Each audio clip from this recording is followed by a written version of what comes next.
Kitab Bilangan pasal 13.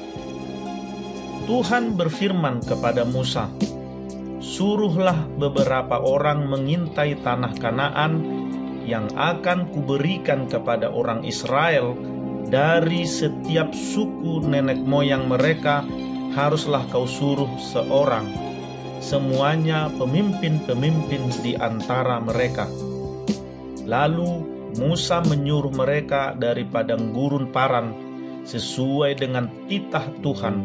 Semua orang itu adalah kepala-kepala di antara orang Israel, dan inilah nama-nama mereka. Dari suku Ruben, Syamua bin Zakur. Dari suku Simeon, Safat bin Hori. Dari suku Yehuda, Kaleb bin Yefune. Dari suku Isakar, Yigal bin Yusuf. Dari suku Efraim, Hosea bin Nun. Dari suku Benyamin, Palti bin Rafu. Dari suku Zebulon, Gadiel bin Sodi.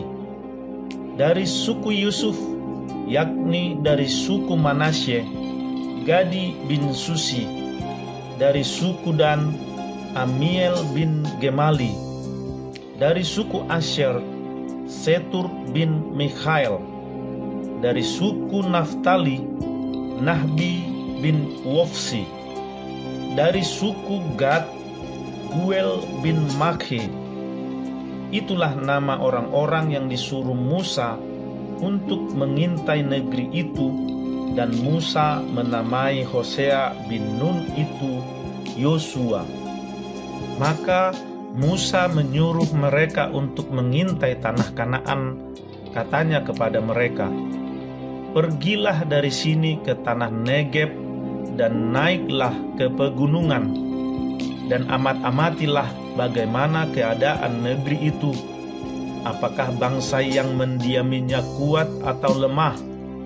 Apakah mereka sedikit atau banyak? Dan bagaimana negeri yang didiaminya? Apakah baik atau buruk? Apakah mereka diam di tempat-tempat yang terbuka atau di tempat-tempat yang berkubu? Dan bagaimana tanah itu? Apakah gemuk atau kurus? Apakah ada di sana pohon-pohonan atau tidak? Tabahkanlah hatimu dan bawalah sedikit dari hasil negeri itu." Waktu itu ialah musim hulu hasil anggur.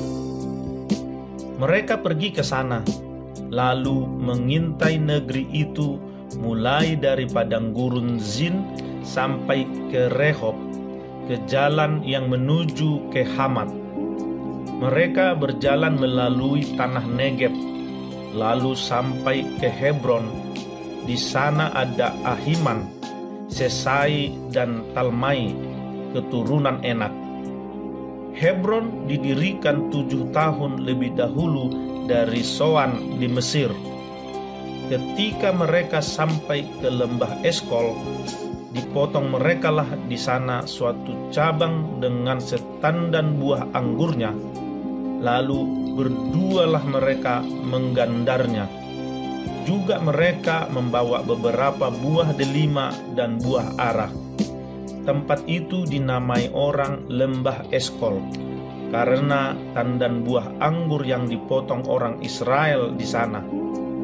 Sesudah lewat 40 hari pulanglah mereka dari pengintaian negeri itu, dan langsung datang kepada Musa, Harun, dan segenap umat Israel di Kadesi di padang gurun Paran.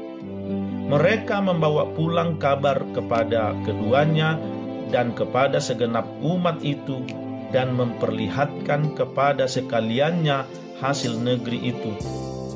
Mereka menceritakan kepadanya, "Kami sudah masuk ke negeri kemana kau suruh kami, dan memang negeri itu berlimpah-limpah susu dan madunya, dan inilah hasilnya.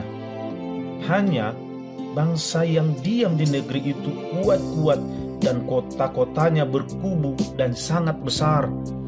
Juga keturunan Enak telah kami lihat di sana.